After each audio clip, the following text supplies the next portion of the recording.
Hey guys, and welcome back to another video. In this video I'll be doing my initial AFL fantasy team reveal, the first one that I put together with all the research that I'd done I guess initially, as well as just sort of putting it together within about 5 or so minutes, just because that's sort of how I like to do the initial one. Even though we are, 2 weeks post the release of AFL Fantasy, this team has pretty much sat there, I think, basically unchanged, I think. Not 100% unchanged. I think there was 1 or 2, but within reason there was no changes. But anyway, let's just jump into this video, and I guess I'll show you guys this in general. So, as you can see, we are loading up the AFL fantasy website for those that are watching on YouTube, and those listening on Spotify. I'll try and keep it as sort of informative as I can, but I'm still sort of recovering from a little bit of the flu, so I will probably try and keep this one a little bit shorter than most of my other couple of team reveals, etc., or the ones that I usually do. They are usually a longer form video, but I think this one will be a little bit shorter. But anyway, let's jump into it. So in the defender line, you'll see Harry Sheezel at D1. And basically, I think throughout the team previews that I did, and the last one goes live today as well, that being the, I believe, Western Bulldogs. You'll see that I basically said throughout the defender line that I don't like any of the options because most of them are on the early bye. I don't want to give too much away, but anyway, yeah, Harry Sheezel is here at the moment. I could obviously move that again to another guy, but I still don't necessarily 100% trust Nick Newman, especially with the addition of Sam Doherty in and around the side. It just feels like Nick Newman might lose 4, 5, 6 points, and he usually is a really slow starter anyway, so he feels like a mid-90s guy anyway, and he's priced at 101 or something like that, so I just don't like that. Jack Sinclair, I said he's pretty much the most consistent guy you will ever find. Let's just see here. If I quickly run it to the St Kilda side, you'll see Jack Sinclair 102.9, 102.1, 101.9. That is just ultra consistency, and I like that. And I honestly think he could potentially increase his scoring if Wayne Malira moves up to the wing and he's partnered with more a junior like Travalia or someone like that. I think he could do even better in that sense there. So that's why I've gone with him, because I think he's at least going to hold himself inside the top 6 or so of the scorers here. And a lot of the ones that we find here with the opening round guys are guys that I feel like they're all sort of at their peak. I don't really see anyone not at their peak that is sort of above 100.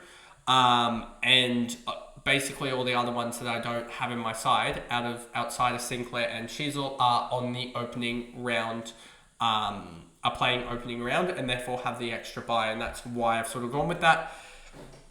Then you get Jaden Short here, and you're probably wondering what is going on, and this is just generally because Richmond are terrible. And they're going to be terrible. And if we go to, I need to skip down a little bit here. That's West Coast. Oh, sorry, it's actually up a little bit here. Taj Hot, and there we go. Jaden Short here. You'll see Jaden Short had a horrific year of 80.5.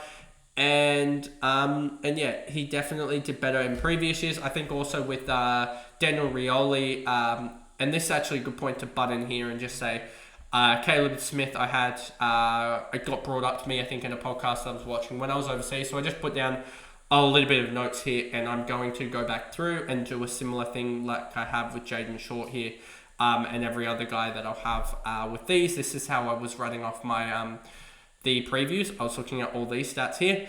But yeah, you can just see how I'm going to start to add players to it and just keep a massive watch list here, I guess. And this will be for you guys as well, I guess, in general, that this will be how that you guys can add the players, etc. You just got to do the same formatting, etc. as it's got here. But I just released that on Twitter, that document. If I just go onto here, and I pinned it as well, so it's there. If you click on that, you get the same thing. But anyway, back to it. Jaden Short, I just think that Richmond were absolutely terrible. If I actually go back and use DFS, you'll see that I think the kick-ins could be very, very interesting for Richmond because they were really, really bad, and I expect them to almost be worse this year than last year. You'll see that Jaden Short took 95, Loston, and then Rioli and Broad. It does look like Caleb Smith might be on a little bit of kick-ins, but that might just take away Loston's numbers, and him and Short may take up a majority of those kicks and sort of out of the one share between 160 and 170 between them, if not even more, because Richmond are going to be terrible. And especially with Bolton, Rioli, who else left? Baker left as well. So all those three left, they're probably going to concede even more. So you could see somewhere between about 200, as you see here, Rioli, Vloston, and Short's numbers. If you add them all up, that's 111 plus 95, it's 206. Split that evenly between Short and Caleb Smith, and you get Jaden Short taking slightly more kick-ins, and then you'd have Caleb Smith getting a lot of kick-ins, which would be almost like 5 or 6 points per game. Am I right in saying that? No, even more than that. It would be 100 kick-ins divided. It'd be 12 points per game just in kick-ins. So that's why it could be really, really valuable as a rookie. But anyway, having said that, Jaden Short, he should just get this role at least the same as what he got last year, if not more. And I expect them to probably slow the game down a little bit more, especially because they got Daniel Rioli here, who's going to be replaced by Caleb Smith as well. So, like, they just have a lot of guys that are going to be replaced by rookies, and rookies don't tend to score as well as their senior parts. So I feel like the trend of points is going to flow back to Jaden Short and Tim Taranto. It's just, I feel like Jaden Short's probably the more obvious one than Tim Taranto, just because I feel like teams are going to beat down on the new midfield for Richmond, and it's going to mean that Jaden Short gets a lot of kick behind the ball, just because they're going to need to slow the game down to not wear out all their youngsters. Then you get Callum Mills here, and this is probably the position that will change quite a lot, just saying it off the bat. And this is all depending on Angus Sheldrick, Callum Mills, who gets that midfield role, because I expect one of them to get that third, fourth midfielder role alongside Chad Warner. They sort of will split 50-50, I feel like. So yeah, I feel like Callum Mills could get that role, and I think that would be a really, really good role. We've seen him in the past score really well from it, so I think that that's a role that he could really profit in. Kitty Coleman, this is probably an obvious one, even though he's just returning from an ACL.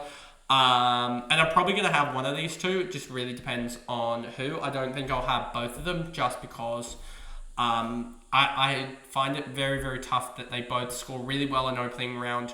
Both have the role that they want, and both... but yeah, we'll also monitor ownership, etc. But I have a feeling that I'm going to go with one of Mills or Coleman, not both. And then we have Toby Travalia, the best running defender that's not a key, etc. from the most recent draft class. It's simple as that. Him, as well as some other... Bo Allen, and well, Bo Allen is honestly a midfielder, but he probably will play off halfback a little bit, I would hazard a guess, in the West Coast team. And then Saad Al-Hawli sort of make up the bench/sixth defender option for the fantasy team at the moment. And yeah, I just think Travalia won't score absolutely well, but I feel like he's going to float into that Wanganeen Malira role, as Wanganeen Malira floats more up to the wing half-forward role, as you see Brad Hill and some others more on the older side for St Kilda start to sort of fade out of the team more regularly. So I feel like that's where Toby Travalia will start, and then eventually he'll turn into an on-baller. But much like we've seen with Sheasel, I feel like Travalia will start that same sort of fantasy path. I don't think we'll see him score as well as Sheasel did, but I think we'll see him score all right. Also with Sheasel, I know that the traders did the one, talked about him, etc., and how he's going to go down, etc. I think the stats show that they're right to a certain extent, but I still think he goes 110 plus, and I still think at 2 points per or 110, 112, all his numbers sort of suggest that that's where he's sort of priced at as an baller. And I still feel like they're going to go heavily on ball with him rather than forward. But if we get that indication that he's more sort of 70%, 30% on forward/on ball, then you probably start to look at different options and out of the norm options. But I just think that Harry Sheezel is a guy that scores still 110 plus as an on-baller, as he did in a fair chunk of time last year. If I just go to North Melbourne, because this will at least it'll give me Harry Sheezel here in somewhere. You'll see exactly what I mean here with on-ball time. When he got actual on-ball time, 63, above 40% is what we said last time. Even 39% I'll count. And you'll see 112.6. Remove this 39 and say 40%, and you can see 9-10 games. You're starting to get a decent enough sample size of it, especially because when he actually did it, if we go to 50% here, you'll see 50% is 113.2, above 45%, 45 plus is 115. The numbers are holding whichever sort of increase you get, basically. Above 60% is 109.7. So the numbers are just ultimately holding, and still 106 as an absolute full-time midfielder. The numbers just considerably hold. It's only when you start to add the sort of, even when you add, I think the 20%ers in, let's just check this out. Even the 20%ers in, it doesn't impact him too much. It's still a 105.5, and some of these ones are shockers in games here. So if you just remove even just the 20s, the 20 games, I think you get back to 109.5. So yeah, the numbers are holding. So that's why I've sort of suggested that Harry Sheezel should go 110 plus, but obviously there'll be a range of opinions about him, etc. And yeah, I'd rather have him at 40% owned now that it's 40% owned, rather than not have him, and he does hold firm. Bo Allen and Saad Hooley. I think Saad is just a really good option. We showed his stats in the VFL in that Essendon preview. I just really like it, and I think he gets a spot in the side because they need ball users, they need some run, they need some carry off halfback, and I feel like this is the type of player that they know and they know they want and they need. So that's the type of player that they'll grab up. Bont at 1.1 mil. I think this would be like the third straight year that I've had him. I just think he's value, to be honest with you. If Bevo stops putting him in the forward pocket because they've got maybe less midfielders or whatever, even though they don't really have less midfielders because they traded out McRae and also they traded out McRae, Daniel, and Bazza Smith. Bazza Smith wasn't there. Daniel wasn't really an on-baller, so they traded out McRae basically for Matt Kennedy. So, like, he could still be stuffed around, but I feel like Bont is a type of guy that could go back to that 115 plus, and I think there are many guys that can do that in this within the AFL, the midfielders, sorry. And let me just show you that. I think now that we have a little bit more space here, you'll see Treloar, I don't think so. Merritt probably would be a guy that I'd like to have here other than rather than Bont, but he plays early round. Gordon, same thing. Flanders, same thing. Dunk, same thing. Steele, another guy that I've certainly had in and around that marker. He is priced 1.094 million. A guy that I definitely I think he was in my initial squad until I put Brayshaw in. But yeah, definitely a guy that could end up being an M1. But yeah, Bont is just there at the moment. I'm just going to sort of wait and canvass it. And I think that's a position that will change. Brayshaw, I think this one is one that I don't think will change much for me. I think now with Fife getting a year older, I think that midfield starts to become a little bit more obvious what they're going to do with it. And I think that Brayshaw's a guy that just needs to be in there, simply put. So I think he's a guy that will be back to his best, I would say. If we just go to Brayshaw here,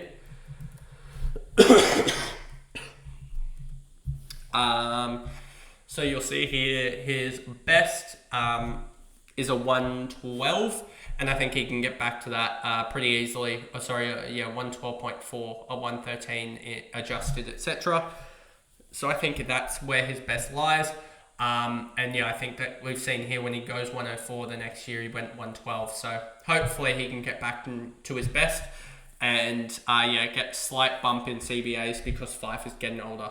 I just want to see later on in the year, was it more CBAs? It was actually sort of less CBAs as the year went on. But we'll see what happens with Brayshaw. I'm really intrigued about this Fremantle midfield, as you'll probably see later on.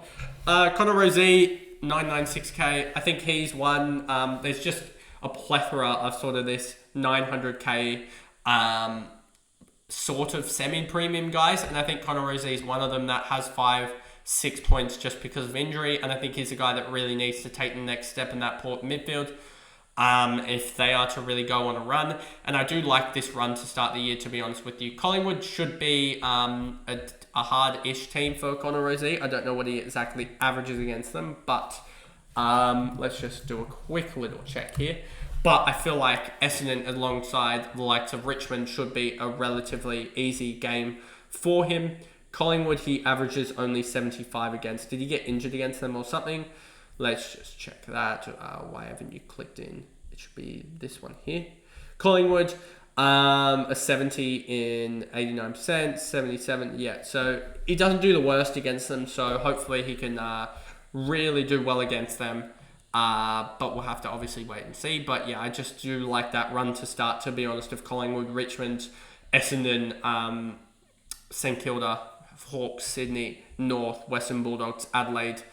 They really have, 2 tough games, if not 3 tough games out of the first 9 weeks, I would feel like. So that could be a really, really enticing run to start. And I don't think there's too many, honestly, tags in that run as well. Just looking at it there, I don't know if there'll be too many tags anymore, especially because he does have Butters there as well, which is probably a better tag target. So he sort of gets to run free. So I feel like he's the type of guy, much to the same of you sort of see, I've got those sort of 2 partners in crime that probably aren't going to get the tag in Brayshaw and Rozee when they have Sarong and Butters next to them. And that's sort of what I'm looking at this year, given that we did see tags ruin some of the other guys in Goulden got tagged, I think, a little bit. Who else? Merritt definitely got tagged in a game or 2. I don't know what his lowest was, a 64. That was, I think, a James Jordan tag. I'm pretty sure also some of the other guys here would have got tags as well. Sheasel probably got a tag in his low 71 game, etc.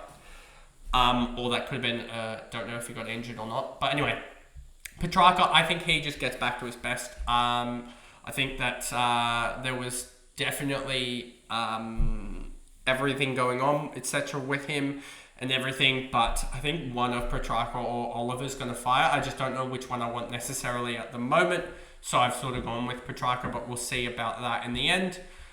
Then I've got Isaac coming here, and I think I do have enough money for Oliver in that slot if my maths is right. No, I do not at the moment, because he's 575. I thought he was 775, but obviously I can shift it around a little bit, move Sayer Mills effectively into the midfield and swap those 2 price ranges effectively around, and I pretty much get there, etc., etc. But yeah, Clayton Oliver or Isaac Cumming is probably going to be the M5 or somewhere around that mark. Doherty as well is in that conversation.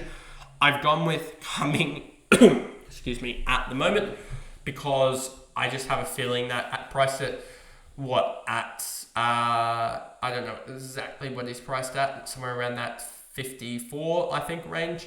I just think that there is definitely some room for improvement there, and I think at the moment, there's he's just sort of that in-between guy, and he's definitely the position that we all know changes 10 times over, so he's getting put on the watch list alongside Oliver, Doc, etc. I'm probably also going to I know that I created the fancy document here as well about it, but I'm probably also just going to create maybe even a Google Sheets about it, and sort of and I'll show you guys what I'm thinking of at the moment, or what I've just thought of in a later date.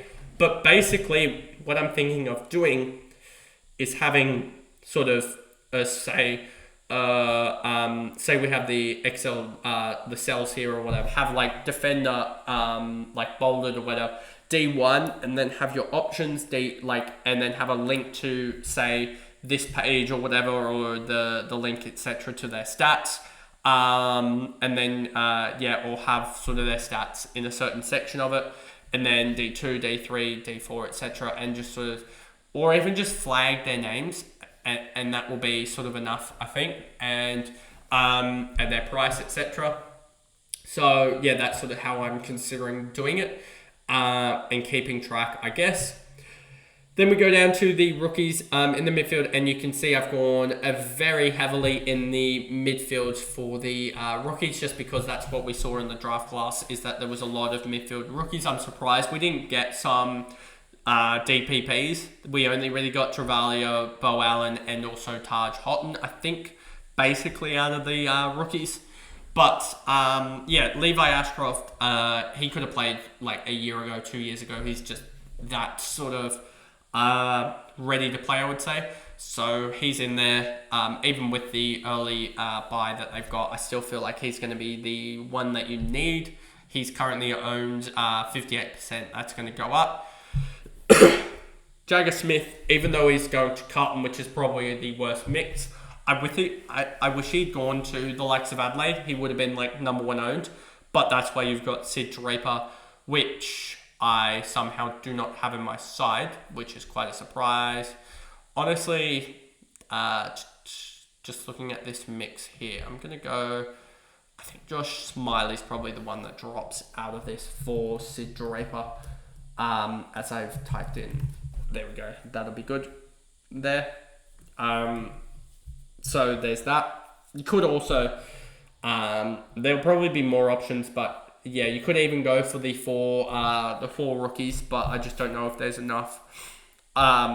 If you can almost spend enough elsewhere to do that or whatnot. So that's probably why I won't be doing that. Or maybe you can go with the extra drop like a Bo Allen to a Caleb Smith or something like that, which I've got Caleb Smith in my utility, and get the extra midfielder that way, etc.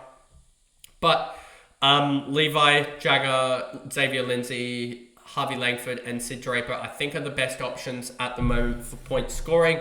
I don't know about necessarily Josh Smiley being the most accumulator based, especially in that Richmond midfield. That I think he's going to be more used for his physicality and stuff like that. So he could rack up tackles, but I don't think he's a guy that's known for I don't want that. Let's just go here. Josh Smiley here, you'll just see he's not really known for his tackles as much, but he does have a really good Coates averages. So definitely a guy that could be is going to debut early, and a guy that's you're probably going to have to select the extra midfielder in the utility slot and just hope that you get the right one. But we'll just have to wait and see with regards to who are the right one. But yeah, definitely think you need 5, if not 6 midfielders from the rookies, given that I expect them all to play early. Levi should play early. Jagger will play. Xavier Lindsay off half back, I sort of expect, or a wing. If Xavier Lindsay is named on the wing and not half back because someone else was training as a half back, then he's probably the guy to drop for, like a Josh Smiley. Harvey Langford in the midfield, I think he's going to do really, really well. Him and also Josh Smiley, similar types, but I just feel like Harvey Langford is probably going to get the ball a little bit better than Josh Smiley, but that is sort of a toss-up there. And he is 12% owned, and Josh Smiley, I'm guessing, is like 50% owned or something. Let's just say 38% owned, so he is one of the guys that probably will... Xavier Lindsay only 4.5% owned. That's quite surprising, I would say. Sid Draper owned 50% of the time, yeah. So it's quite surprising that some of these rookies aren't owned as much as some of the other rookies are, like Bo Allen being more owned than Jagger Smith. I mean, he is a defender, that's probably why. But that is slightly surprising. Then we get to the rucks, and I'm trying to keep this speed this up. Tristan Cherry, sorry. I just feel like he's the guy at the moment. Tom Koning, this position probably could change a little bit. I think if he's named solo, this is an obvious pick. Then Cohen Livingston, I'm pretty sure West Coast play a lot of their games on a Sunday, or at least they usually do because it's WA and that's how they get the WA sort of 1 p.m. time slot is the 4 p.m. time slot, so that's how they usually do it. And then you'll see here that I've gone without Horne-Francis, which is probably quite an odd one for people. And I'm not saying that I'm not going to have Horne-Francis. I'm saying I'm not going to start him. And you can see Oliver there as well. What's Petrarca's ownership? 7%, whereas Oliver's 40%. You can see, sort of figure out why I've gone down that path, I feel like. And that's because I don't think Horne-Francis has much more points to earn or gain from what he's done in the past. Whereas I think there's a lot of other guys, as you see, 68 last year, 89.5 in 2024, but 68 in 2023. I just don't feel like he's more of an impact player that gives away a lot of free kicks. So I feel like he's sort of limited into even the mid-90s. So I'm willing to take that risk in the forward line that someone here pops off. One of these rookies pops off and is a better option than Horne-Francis, but I'm probably going to just result to picking Horne-Francis and going very vanilla. But it is what it is. So yeah, McRae in the forward line. I'm pretty sure these picks sort of pick themselves, so I'm just going to skip over them pretty much in its entirety. In McRae, Philippou, Bailey Smith, Caleb Daniel. So everyone has them. I mean, McRae 55, Philippou 49, Bailey Smith 70, Caleb Daniel 62%. There you go. Neil Erasmus is a guy 1% owned, very very polished, but if he gets the role at Freo is definitely a guy that can score well, given we've seen what his averages in the Waffle are. We just don't know if he gets that midfield role. And so there's that. And yeah, definitely a guy that I'm looking at, especially if he doesn't get the sub role. If he's non-sub and starting 22, he is a pretty much a must-have, I feel like. Given that he had, even here you can see a -1 lower score, which is probably the lowest score of the year. Or someone else I think might have had like a -6 or something like that. But I think Neil Erasmus, he averaged like 100 and something in the Waffle. So if he gets the role, he's definitely a guy I must have. Elijah Hewitt, another guy that's very highly owned. And for good reason, he's a really good one to have. Daniel Curtin, I think he just gets slightly more midfield time. And given that he gets slightly more midfield time alongside the fact that he's been subbed out a little bit, I feel like he's a guy that will just go up. And all we need is sort of 30 points of upside there, which 30 points of upside, given he's priced at like 28, is like 58, which is sort of what he was scoring as a midfielder or slight on baller. Then you have Caden Cleary, and you're probably wondering what the heck is this? I feel like he gets slightly more on ball time, as well as the fact that Detoli is now injured with lumbar stress or something like that. So he's 1.1% owned. So I feel like that basically puts Caden Cleary into the best 22 confirmed. So if that's the case, when he plays full on, when he doesn't get subbed, I'll just quickly show you. When he doesn't get subbed, he goes at 50 something. Yeah, he goes 52 when he doesn't get subbed. And I expect him to get a slightly increased role into the midfield. So if that's the case, he could easily go 55, say 60, if not more, and 55 or 60, with a good job security role, especially with the double jump early because of the price jump. And he's priced at, 23? 23, I think, let me just double check that, divide by 10.26, is 23.7. Plus 30 is only 53.7. We said 52 was his average in 2 games playing full time. If he's secure and he's going to get slightly more on ball time, and he's very much just a possession-based guy, racks it up as he actually is a midfielder. He plays in the midfield for the Swans VFL. If we go down here, where is it? Sheldrake, no. Caden Cleary here, 101 on the Colts, 86 in the VFL, which is plus 60. On his current price, obviously he's not going to get the on-ball position, but he could average 60. as a 10-15% on baller that plays as a small forward as well in the Swan system. Just look at what did Wicks average last year. I just want to put up the comparison. Wicks averaged 38. That was a really bad year for Wicks anyway, to the point that he was getting dropped. But the year before that, Wicks averaged 56 from 10 games. That was a really good campaign from him. I think Caden Cleary can do something similar to that. And that's where those points sort of flow in from.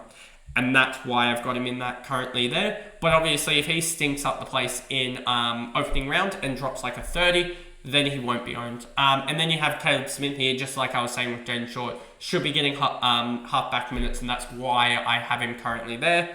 But anyway, that is the first video. I do want to cut it a little bit short as much as I can, because I am starting to come down with the coughs again, as you probably would have heard in the back half of that video. So I do want to keep this one as short as possible. But anyway, I'm glad to be back. I'm glad to, I guess, be bringing you guys another Fantasy and Supercoach season. You will see the BBL Supercoach, so AFL Supercoach will be tomorrow, I believe, and then BBL Supercoach, when I'm fully fit, it'll be like a 45-minute episode of that, of just going through everything, the chaos, everything that happened, etc., all the spreadsheets and everything. But anyway, I guess thank you guys for watching in general. Which one is the hot? I'm messing up the hotkeys. That's how long I've been away. But yeah, if you are watching on YouTube, remember to like and subscribe. Turn the notification bell on so you know when I upload. For those listening on Spotify, probably wasn't the greatest video for you, but I hope I tried to explain it all. I know being sick, I tried to sort of limit my words, but I hope I explained sort of the reasoning behind them all. It is also probably the best if you jump across onto YouTube to watch that if possible, because it'll give you slightly more insight and on the price ranges, etc., as it sort of shows a visual cue. I'm one of those more visual people. But anyway, I'll see you guys tomorrow for the Supercoach team reveal, which will be probably similar type of theories, everything, and I'll probably want to keep that one short as well. But anyway, I'll see you guys in that one. Bye, guys.